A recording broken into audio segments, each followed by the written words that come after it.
when I was a kid, I don't know if you were like this, but my aunts and uncles, my dad and my grandpa and everybody, they would go at each other like, alley cats, pack of alley cats, just ripping each other apart. When it came to politics, it was a time of Nixon, and passions were really high at the time of Nixon. And then, the fights would have edges, but not fangs. I never, ever thought my family was falling apart because of some political argument. And they didn't agree on things. They would argue, they'd roll their eyes, they'd, pop each other's balloons. But then, and it was usually my grandmother, somebody would say, dinner's ready. And the whole thing would dissolve into, the sound of clattering plates and the same old stories. And it was over. And then we'd get together again and they'd do it again. And then dinner's ready and it would all be over. It's weird how things have changed now. But I've been thinking about it, and I think politics was not the sacred altar that it is now. Washington was not the center of our personal universe. Family was, community was, how we treated each other was. We had room to be wrong, room to disagree, room to be human.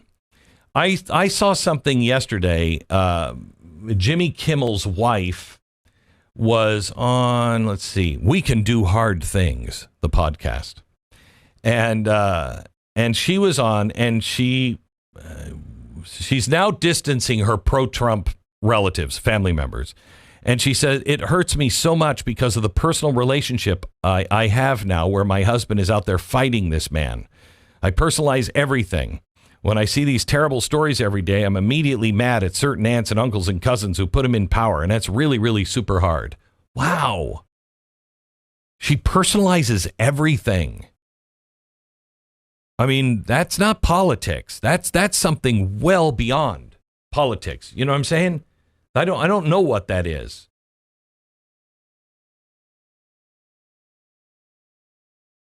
The personalization. My husband is out there fighting this man. Fighting? Why? Was that his choice? Who elected him to fight? Was he drafted? Did he choose the fight? And yeah, Trump has thrown jabs back, but as a guy who's thrown jabs at Trump, he hits hard. He hits really hard, but he doesn't ever strike first, And I guess it's your job, to throw punches at the president. That was his job, but they weren't good-spirited. They were mean-spirited. And so, of course, the president's going to punch back. I mean, the scale tilts both ways when you're doing that one. And what's weird is she went on to say that this was like, well, but he's a very important figure in the world. Yeah, he is. He's the president of the United States. But I don't know if you know this. Your husband's not a nobody. He's not taking, you're not punching tickets on the back of a subway. When did host of a national late night show on a network stop being a powerful platform?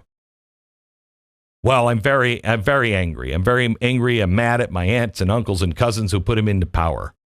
Mad at them? You're really mad at them. Not puzzled, not curious. You're mad. As if the act of voting differently is a personal betrayal. Well, you said you personalize everything. As if a disagreement is an act of violence. I'm mad at you. Why? Because we see the world through a different lens? Is that why you're mad at me? You mad at me because I shop at different grocery stores than Hollywood does? Because I live in a red state instead of a blue zip code? Is that why you're mad at me? Can I ask you, why is it so important, especially to the left, but it is to the right too? Why is it so important to us that everyone sees the world exactly the way we do? I don't understand. I really don't get it. I mean, if I'm mad at somebody and I disagree with somebody, I'm going to now tell you have to be mad at them and you have to disagree, or you're just like them. You're a problem. Or you're going to live in a universe of one. Only you are living in that universe. And by the way, when you're mad at somebody, Molly, I mean, you've been living in California. I'm just guessing, but I'm guessing you vote for Gavin Newsom over and over and over again. And I don't hate you for it. I don't even think you're stupid. I am really confused by you and your neighbors and their reasoning sometimes, but that's your right. That's America. I don't demand that you think like me. I don't grieve, my relatives, I don't hate them because they don't agree with me. We hash it out. We roll our eyes and then pass the potatoes, will you?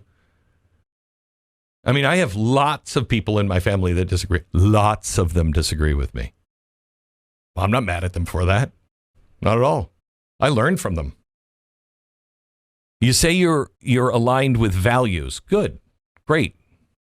Let's talk about values for a second. Here's one value that we all used to share. The value of accepting that other people, even family, even people you love, are allowed to be wrong. They're allowed to fail. They're allowed to see a world through a different prism. This belief that everybody who doesn't agree with you, they're somehow or another misinformed, that they're somehow lesser, that if they don't vote the way you want, they're not voting for your family. That's not democracy. That's the seed of authoritarian thinking, It's the little voice that whispers that the world would be better if people like you just made all the decisions for everybody else.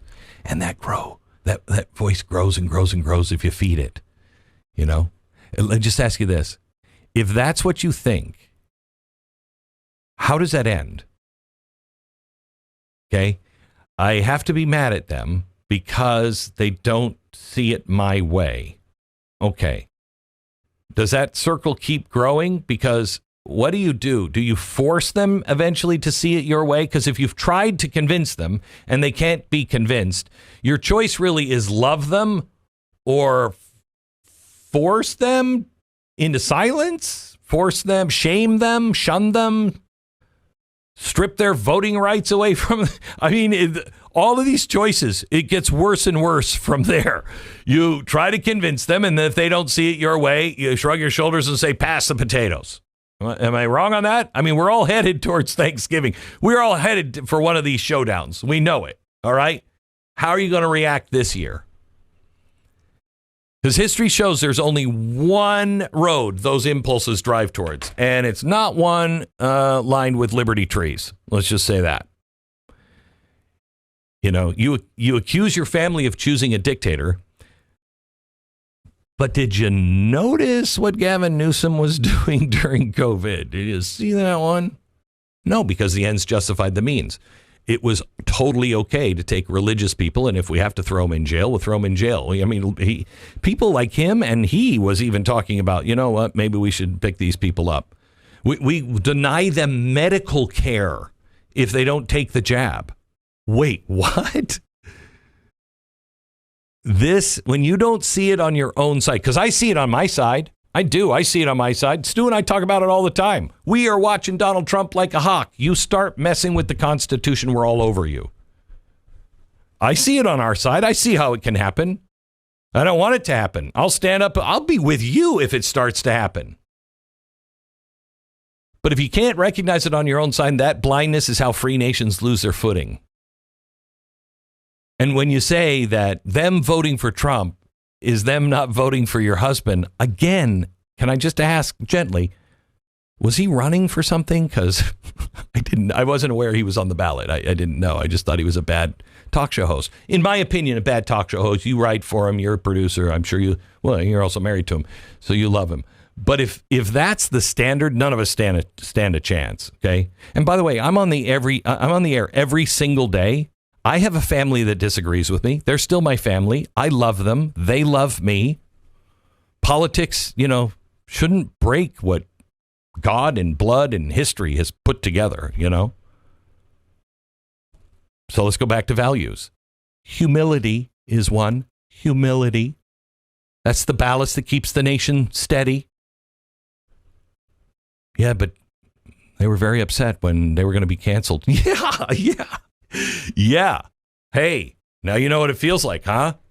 Now you know exactly what it feels like. I'm not for that. I stood up for your husband. I don't think that he should be canceled. But you guys did make a creative choice. You turned a late night comedy show into a message machine, and that's your right. And had it worked, you would have rightly received the applause. Okay? Had you reinvented the whole thing and now you're like, you know what? Now it's number one and it's breaking all kinds of records because I'm telling people what to think. If it would have worked, you would have gotten the praise for it. When it doesn't work, responsibility comes with the same door that credit would have walked through. So I'm just saying. And actually, I'm glad you were on that. I mean, I didn't know anything about that podcast, and I'm not really interested in listening. But I did read enough to help understand you a little bit more, and your husband. And it is just revealing what's happening in tens of millions of homes all over. The sorrow and the strain and the belief that the political is now the personal and the disagreement is an attack and the family is conditional. And it's heartbreaking because that's not who we were. It's not who we were. And if that's who we want to be, then, we're never going to fix this thing. But I think we can fix it. Now, your husband's show, on the other hand, I don't think we can fix that. Stu, do you think we can fix them? I don't think so. I mean, I think it's theoretically fixable. Do I think it's going to happen? No. I feel like with Kimmel, the sort of conservative shorthand is that he's not funny. And I actually don't even think that's true. I think there was a time he was pretty funny. I just think that he made a choice that you just described to totally change what he's doing into this other thing, which is just try to come up with the same 5 jokes on Donald Trump every night. And I don't think he's funny doing that. But I think, if you go back to his early career, and maybe even early on the Kimmel show, I think some of that stuff was funny. I just think he abandoned it, which, is a choice. The easiest thing to do is, we did this, Stu, when we were young. Don't remember and that. we got into this. We got into this to make fun of those people who took themselves so seriously. Mm-hmm. Right? Yeah. I mean, that was my biggest thing. And, number one rule on this show is make fun of me. Because if I can't take it, then I shouldn't be dishing it out. So make fun of me. That is the number one rule. Hit me as hard as you possibly can. The second is, don't take yourself so seriously. And that one we struggle with. That one is really hard. You get into this position and you're like, well, you know what? I have a responsibility. Really? I mean, I guess you do. I mean, we do when we take it seriously, but we shouldn't take ourselves so seriously. And I think that's the problem. He takes himself so seriously. Dude, you are talking to people who are watching you through their feet. I mean, I'm just saying. That's true. The glimmering blue light is lighting up their toes as he makes these jokes. That's a good point. That's a good point. It's a good way of looking at it. I do think that's important because obviously if you don't take yourself seriously at all, especially when you're in a role where you're talking about the news and analysis and stuff, you have to do some of that. You have to at least try to get to real answers. But if you overinflate what you're doing and the impact that you're having, you will make choices that make your show suck. That is something that is completely true. We've seen it before. We've seen people that we know that have made those choices. I'm sure we have many times. We did, and we saw how it tubed the show. When you get to a place where you're like, you know what? I have the answer and everybody else is wrong. You're done.